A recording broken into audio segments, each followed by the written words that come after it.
성경 속 사건과 인물을 통해서 오늘을 살아가는 우리의 모습을 되돌아보는 시간입니다. 안녕하세요. 최현정입니다. 안녕하세요. 이남입니다. 네, 박사님 어서 오세요. 네. 박사님은 어떤 반찬 좋아하세요? 너무 뜬금없었죠? 예, 갑자기. 예, 김치. 아, 김치요? 누룽지. 누룽지. 네. 정말 국. 가장 기본, 네. 가장 소박한. 네. 네. 그 서양 음식도 빵하고 버터. 사실 기본이 제일 네. 맛있죠, 뭐. 네. 그러고 보니까 저도 말씀하신 걸 제일 좋아하는 것 같기도 네. 한데요. 네, 우리가 네. 자주 먹는 게 제일 좋은 건가 봐요. 근데 말씀하신 김치 하면 김치에 빠뜨릴 수 없는 재료, 가장 중요한 재료가 소금. 오늘의 주제와 이렇게 이제 엮이는 네. 거죠. 네. 이거 생각하시고 반찬 말씀하신 아니에요. 거 아니에요? 진짜 김치를 제일 좋아해요. 아, 그래요? 네. 말씀하신 것처럼 네. 오늘의 주제는 소금, 빛과 네. 소금. 이거는 사실 정말 우리에게 있어서 커다란 주제이잖아요. 네. 빛과 소금이 되어라. 네.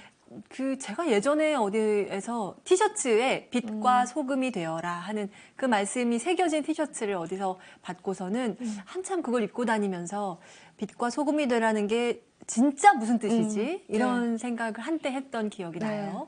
오늘 소금이 되는 네. 이야기가 될 텐데, 이 산상설교에서 나온 말씀이시죠? 네. 네. 이게 소금, 빛, 이 비유가 마테오복음, 마르코복음, 루가복음, 요한복음에 이렇게 조금씩 다 흩어져 있어요. 네. 근데 마테오복음이 제일 이렇게 압축적으로 정리돼 있어서 네. 오늘은 마테오복음 위주로 설명을 드리는 게 좀 덜 복잡할 것 같아요. 네. 자, 그렇다면 말씀하신 네. 마테오복음에서 등장하는 곳 5장의 13절, 14절 말씀 먼저 읽어보겠습니다. 너희는 세상의 소금이다. 그러나 소금이 제 맛을 잃으면 무엇으로 다시 짜게 할 수 있겠느냐. 아무 쓸모가 없으니 밖에 버려져 사람들에게 짓밟힐 따름이다. 너희는 세상의 빛이다. 산 위에 자리 잡은 고을은 감추어질 수 없다. 등불은 켜서 함지 속이 아니라 등경 위에 놓는다. 그렇게 하여 집 안에 있는 모든 사람을 비춘다. 이와 같이 너희의 빛이 사람들 앞을 비추어 그들이 너희의 착한 행실을 보고 하늘에 계신 너희 아버지를 찬양하게 하여라. 네, 역시 마테오복음서 5장 13절에서 16절까지 말씀 낭독을 해봤습니다. 산상설교에서 등장한 이 부분이요. 네, 교수님은 특히 이 부분을 딱 집중해서 보시는 이유가 있을 것 같은데요. 이게 어마어마한 부분이거든요. 어마어마하다. 네. 왜 터닝 포인트라고 그러죠? 전환점. 네. 요 이야기 이후에 이제 내가 세상에 비치고 또 제자들이 너희가 세상에 빛이 되라 하는 요 순간이 네. 구약에서 신약으로 넘어가면서 우리 예수님의 위상이 확 달라지는 또 제자들의 어떤 임무도 달라지는 요 시점이거든요. 네. 그래서 저는 이 시점이 왜 아마 유명한 테야르드 샤르댕이라고 신분이면서 진화 과학자 분이 계시거든요. 네네. 그분이 쓴 책을 제가 다 읽어보질 못해서 제가 감히 말씀 못 드리겠지만 그분의 말씀을 좀 흉내내자면 인류 역사상 굉장히 큰 진화가 이루어진 시점이다. 저는 그렇게 읽었어요. 그럼 그렇게 판단하신 이유를 이제 좀 구체적으로 앞으로 이제 차차 들어보겠습니다.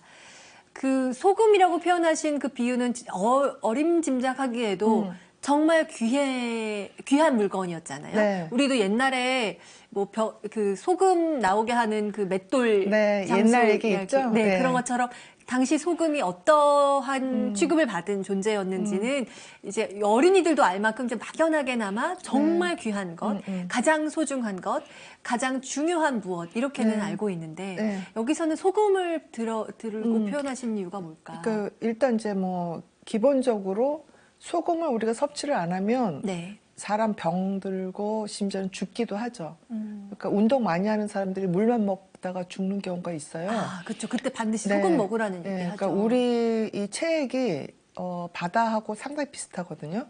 그런데 그거를 염도를 유지를 하려면 소금기가 좀 있어야 되는 거죠. 근데 짐승 중에서 소금을 우리 인간만큼 찾는 짐승은 아마 없을 거예요. 포유류 중에서. 아. 그러니까 뭔가 인류만 독특하게 갖고 있는 진화적 형질과 관련돼 있을 거다. 저는 이제 그렇게 생각을 하고, 네. 그다음에 소금은 사실은 정제하기가 굉장히 어려워요. 그러니까 우리가 왜 후쿠시마 원전 뭐 이러면서 소금 사재기 열풍 불고 그랬잖아요. 예. 그러니까 그 바닷가가 만약에 오염이 돼 있으면 깨끗한 소금을 우리가 추출해내기가 어렵거든요. 그래서 성경에 보면 오염된 소금, 정제되지 않은 소금, 뭐 이상한 불순물이 섞인 소금은 소금이 아니라는 그 얘기가 구약과 신약에 걸쳐서 굉장히 많이 등장을 합니다. 네. 그러니까 여기서 소금이 되라는 말은 정제된 소금, 깨끗한 소금, 또 사람들한테 꼭 필요한 소금, 이런 의미가 이게 함축되어 있다고 저는 봅니다. 네. 거기 백성들이 진짜 많이 억압을 받는 상황에서 너희가 소금이다라고 했다는 게 얼마나 파격적이고 혁신적인 말이었을지. 네. 그래서 그 위정자들은 사실은 뜨악 하고 받아들이기 어려운 그럴 표현이었을 수 것 있죠. 같아요. 네, 그러니까 소금을 뭐 예컨대 권력자들한테 달라고 구걸하는 거, 또 돈 많은 사람들이 시혜를 베푸는 어떤 수단 이렇게 생각하는 게 아니라 내가 소금이다라고 얘기하는 건 굉장히 아주 다른 생각이거든요. 네. 그러니까 뭐 요즘식으로 말하자면 소금은 정부에서 주는 거야라는 생각을 하거나 또는 뭐 소금은 공짜로 어디서든 받을 수 있어라고 생각하는 거랑 내가 실제로 이제 일을 해서 소금을 내가 사는 거랑 좀 다르죠. 그러니까 예전에 이제 보부상이라고 우리 네. 그 조선시대 말에 물건을 들고 다니면서 파는 사람들이 사고 파는 것 중에 또 가장 중요한 것 중에 하나가 소금이었던 거죠. 내륙 지방에는 소금을 구하기 힘들었던 거니까. 네. 그러니까 다른 거는 어떻게 먹고 살 수 있는데 소금이 없으면 생존이 안 되니까요. 그러니까 이 제자들한테 하신 말씀은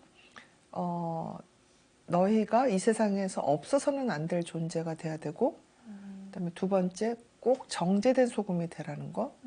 그다음에 쓸데없는 데 쓰면 안 되죠. 그러니까 예를 들어서 뭐 이솝 우화에서 소금을 배낭에 넣고 물에 빠져서 다 녹으면 소금이 아니잖아요. 그렇죠. 그러니까 필요 없는 사람한테 줘도 안 되고, 그다음에 너무 많이 먹어도 안 되고. 그렇죠. 소금을 너무 많이 먹으면 혈압도 올라가고 소금 때문에 사람이 죽을 수도 있거든요. 간장 네. 같은 거 막 먹고 그러면. 그러니까 적절하게 먹는다는 비유에서 아주 적확한 그 제재라고 저는 생각합니다. 네. 좀 전에도 이제 여러 번 말씀하신 것처럼 사실 짜다고 다 같은 소금이 아니어서 그쵸. 바닷물로부터 이렇게 정제된 우리가 먹을 수 있는 형태의 소금을 추출하는 것도 쉽지 않다 네. 하셨는데 그렇다면 이제 현대의 의미로 봤을 때 잘 정제된 소금이란 어떤 것이며 네. 그 반대는 무엇일까? 조금 더 현실적으로 우리가 생각을 해본다면 어떻게 그렇죠. 생각할 수 있을까요? 네. 그래서 이제 일본 같은 경우 소금 굉장히 발달이 돼 있어요. 아마 섬나라이기도 하지만 그래서 소금이 뭐 100가지가 넘는데요.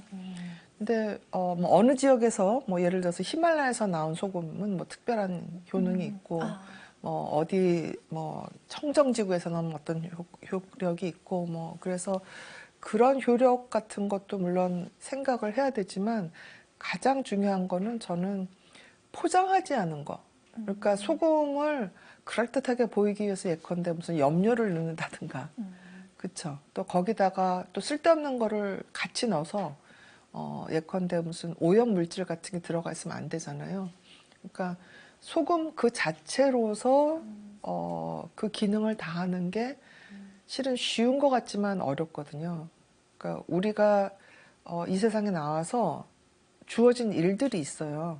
각자 소명들이 있는데 뭐 저를 포함해서 근데 항상 오염되기가 쉬워요. 그러니까 유혹받는 거죠. 여기다 포장을 좀 더 하면 좋을 거야. 뭐 요것도 좀 더 해보면 좋을 거야. 이러면서 자꾸 주의가 산만해지면서 자기 소명에 충분히 에너지를 다 못 쓰잖아요. 그럼 그 이제 오염된 소금이겠죠.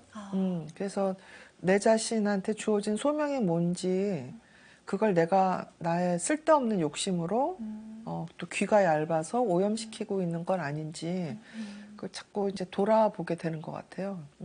그럼 내가 순수하게 내 소금, 내 짠맛을 내가 잘 유지하면서 이 세상에 발휘할 수 있는 게 이제 여기서 하느님 말씀하시는 소금이 되어라 그렇죠. 하는 말의 네. 이제 실천이 네네. 될 수 있겠지요. 네. 짠맛이 없으면 그게 소금이냐 하는 거거든요. 그 말도 맞죠. 네. 근데 그 좀 어떻게 보면 쓴 소리를 하면 사람들이 싫어하잖아요.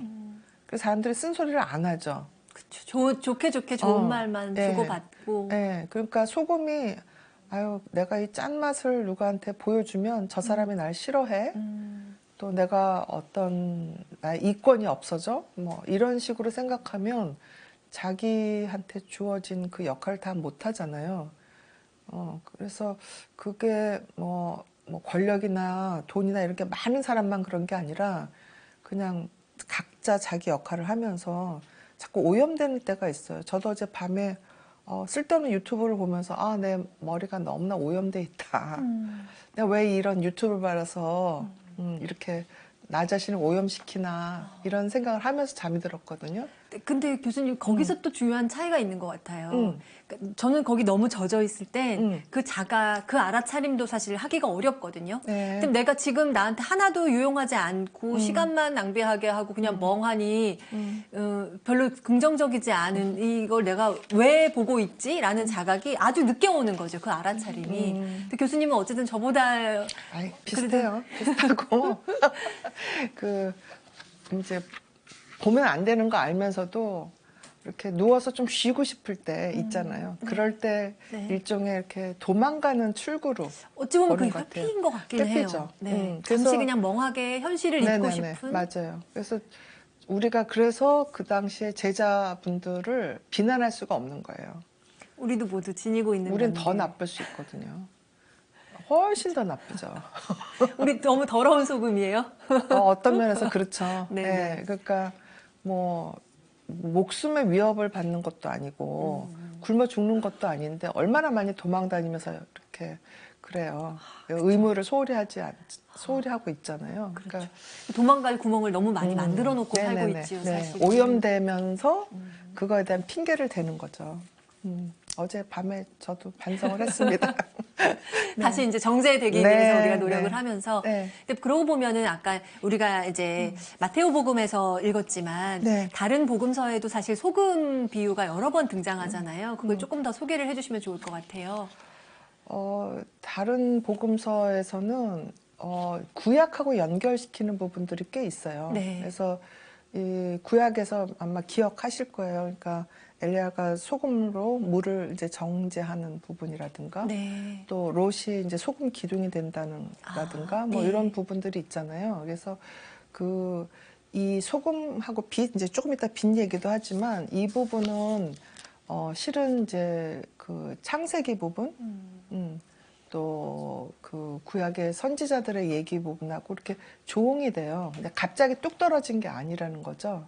그러니까 예언자들의 소금과 얽힌 여러 가지 에피소드들하고 연결시켜서 같이 구약이랑 신약을 보면 훨씬 더 이해가 좀 잘 되는 것 같아요. 네.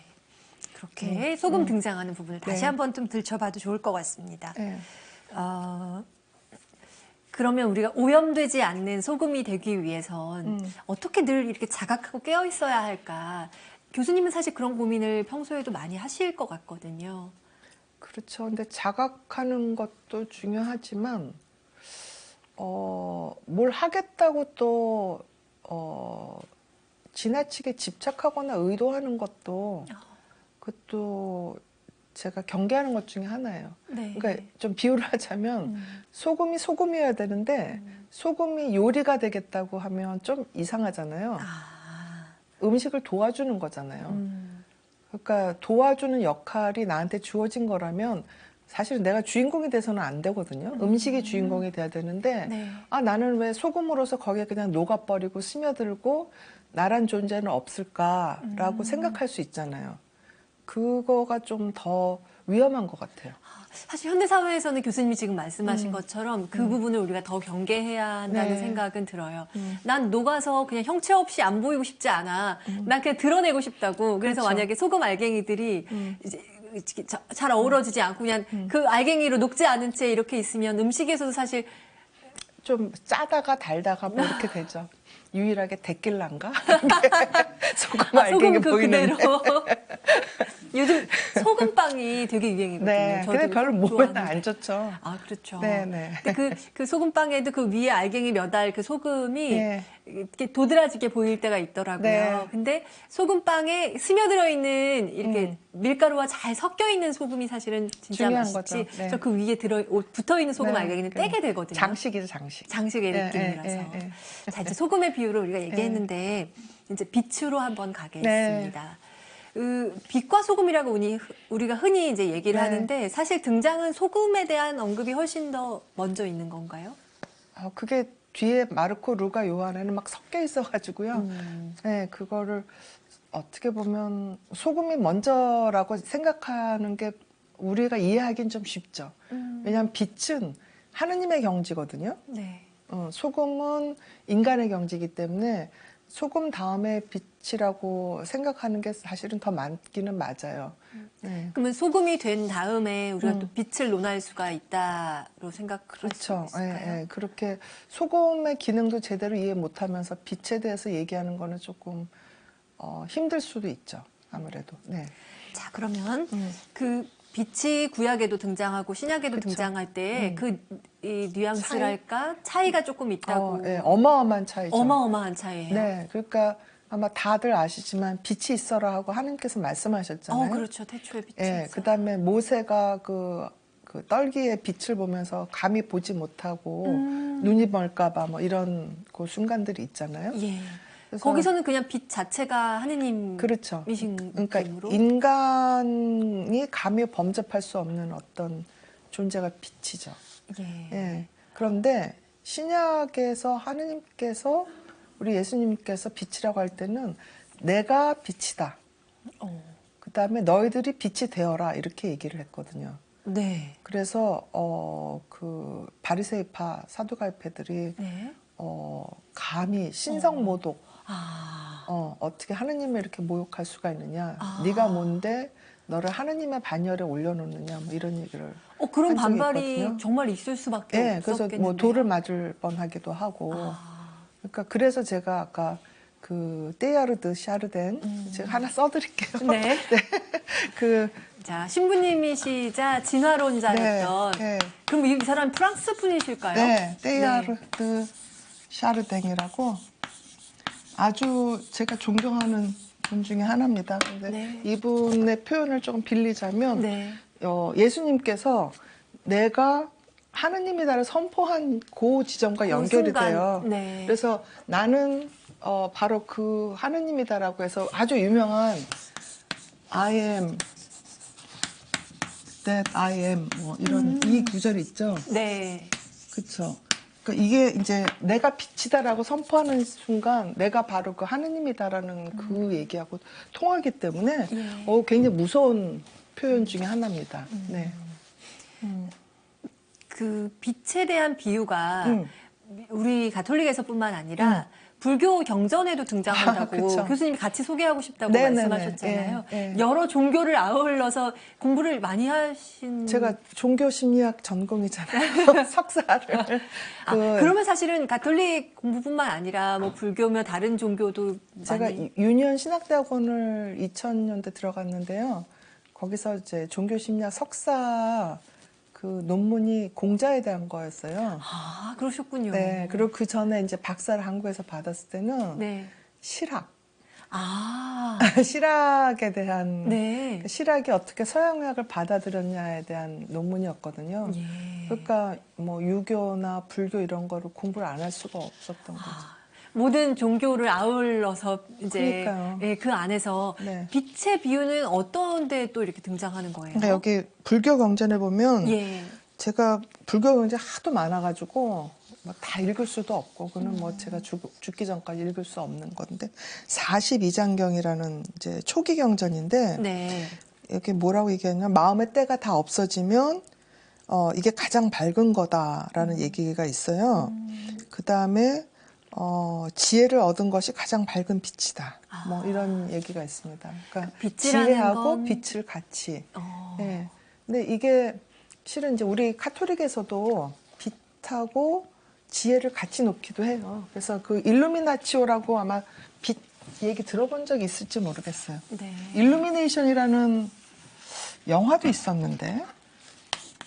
저는 일루미네이션 하면은 막 이렇게 조명으로 네네네. 하는 예. 한 멋진 뭐 이렇게 아트 같은 거, 네. 전시 같은 거 봤던 그쵸. 기억이 나는데요. 이 라틴어 일루미나치오가 이제 빛이라는 그런 건데 그 빛이 지혜랑 통하는 거죠. 왜 지혜랑 통하냐면 빛이 있어야지 우리가 뭐가 어디에 있는지 알잖아요. 만약에 여기가 완전 지금 깜깜하면 뭐가 어디 있는지 모르죠. 분간할 수가 없죠. 네, 그래서 그걸 안다, 의식한다. 아까 그 소금이냐 이런 거 의식한다 뭐 얘기하셨는데, 그래서 그 빛이 비친 거를 알려면 그거를 의식하는 과정이 필요하거든요.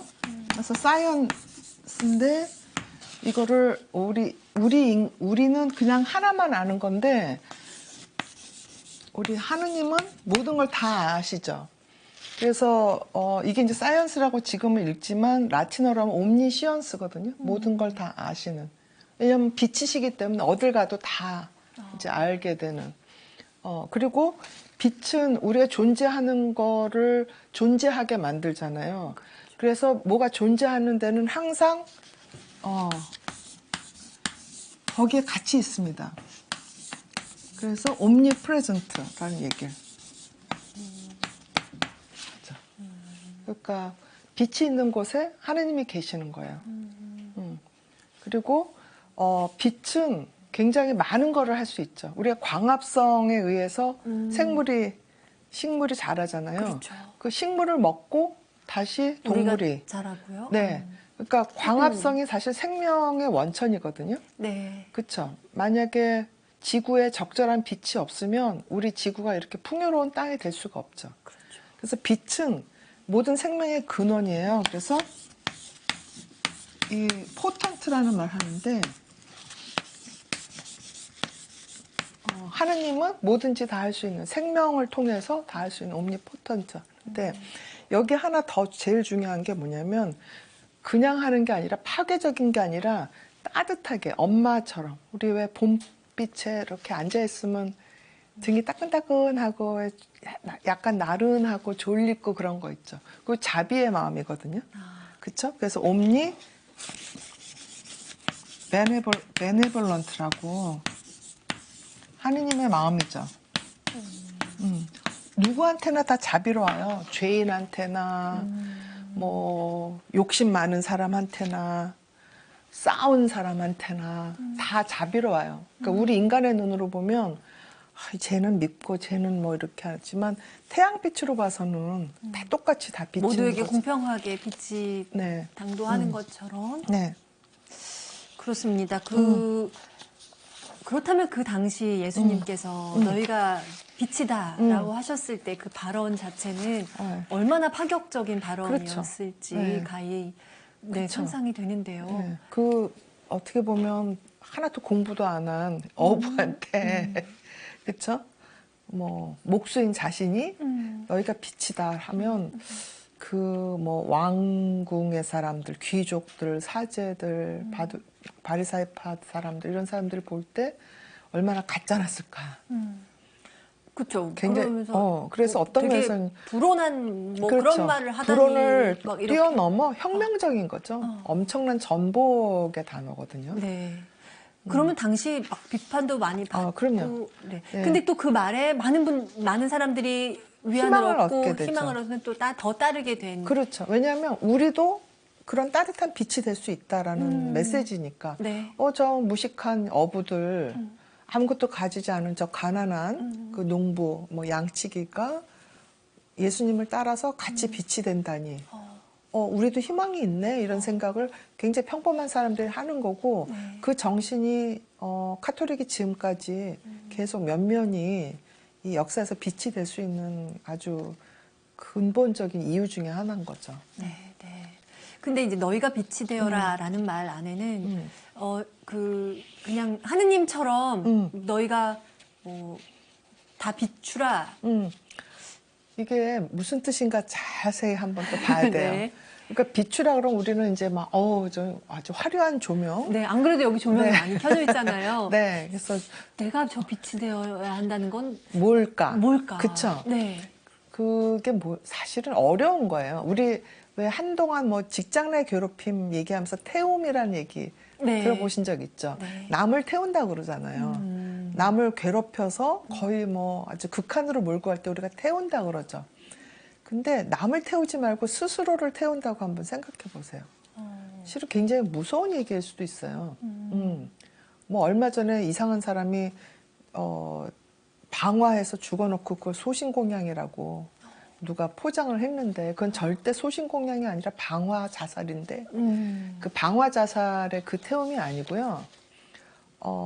예전에 이제 베트남 그 전쟁 때 뭐 스님들이 스스로 앉아서 그냥 진짜 소신공양을 하신 분이 있어요. 민주화와 뭐 민중들의 그 생각하면서 사랑으로 또 뭐 전태일 열사 같은 분 그런 게 소신공양이죠. 어떻게 보면. 그러니까 그건 아주 극단적인 우리 평범한 사람들이 따라갈 수 없는 건데 그냥 생각을 해보자면 우리가 보통 이런 비유를 많이 하죠. 끝이 안 보인다. 터널의 끝이 안 보인다. 너무 컴컴하다. 뭐 이런 얘기 하잖아요. 그리고 제가 예전에도 한번 말씀드린 적이 있었던 것 같은데 그 밤바다 여행이라고 혹시 기억하실까 모르겠어요. 깜깜한 밤에 네. 혼자서 바다를 이렇게 가는 그 느낌. 네. 그래서 막 밤에 나이트 네, 말씀하셨죠. 네, 시전이라고 그러니까 이 빛이 없는데 그러면 저 C는 CA. 네, 미안해요. 시전. 시전이라고 할 수 있잖아요. 밤바다 여행. 근데 이거를 거꾸로 해서 만약에 내가 비치면 어떨까? 앞이 안 보인다고 생각할 게 아니라 내가 만약에 빛이라면 밤바다에서 비춰줘야죠. 멀리서라도 희미하게 내 빛을 보고 올 수도 있잖아요. 그렇죠. 그 다음에 깜깜한 터널 속에서도 내가 나를 보고 누군가가 나를 따라올 수도 있잖아요. 그렇죠. 그러니까 내가 나를 태우는 거죠. 그러면 우리가 조금 이 비유는 식상한지 어떤지 모르겠지만, 그러니까 촛불처럼 예. 내가 다 없어질지언정 네. 나로 인해서 온기를 줄 수 있고, 그렇죠. 그러니까 어쨌든 보면 이웃 사랑이네요. 크게 보면 그렇죠. 내가 내가 나를 누군가에게 태움으로 인해서 태움으로써 도움을 그렇죠. 주고, 그다음에 갈 길을 네네. 밝혀주고 이런. 그렇죠. 그러니까 그냥 불을 뭐 바슐라르의 불에 대한 그 관조하는 책 있죠. 그렇게 불을 보기만 하는 거는 어떻게 보면 철학자나 예술가의 역할이라면 행동하는 거는 보통 사람들이 할 수 있는 거죠. 우리가 머리가 뭐 별로 나는 안 좋아. 또 뭐 문장력도 별로 없어. 예술성도 별로 없어. 그래서 어떤 사람은 불에 대해서 저렇게 멋지게 묘사하고 저렇게 그리는구나 하고 부러워할 수는 있잖아요. 근데 그냥 부러워하지 말고 내가 빛이 되면 어떻게 해야 될까 하는 거 생각해 볼 수 있는데 근데 너무 막 거창한 사람들만 생각한단 말이에요. 빛이 되는 역사에 뭐 소신공양 무슨 전태일 열사 뭐 나는 도저히 그렇게 못해 안중근 뭐 이렇게 안 돼 할 수 있는데 그런 빛만 이 세상에 뭐 있는 건 아니잖아요. 하늘에 무수히 많은 별 중에 굉장히 환한 별도 있고 거의 안 보이는 별도 있는 것처럼 우리가 꼭 세상을 막 너무 밝히는 다 BTS 될 필요가 없어요. 그렇죠? 그러면 나는 주변에서 어떤 빛인가 뭐 예를 들어서 내 친구가 올 때 따뜻하게 비춰주면 따뜻하게 안아주면 내 친구가 나의 온기로 뭔가 회복이 된다. 그러면 그 친구한테 나는 빛인 거죠. 그래도 세상을 살아나가게 하는 뭔가 나를 인도해주는 작은 빛이 되거든요. 그렇죠. 단 한 명이라도 그럼요.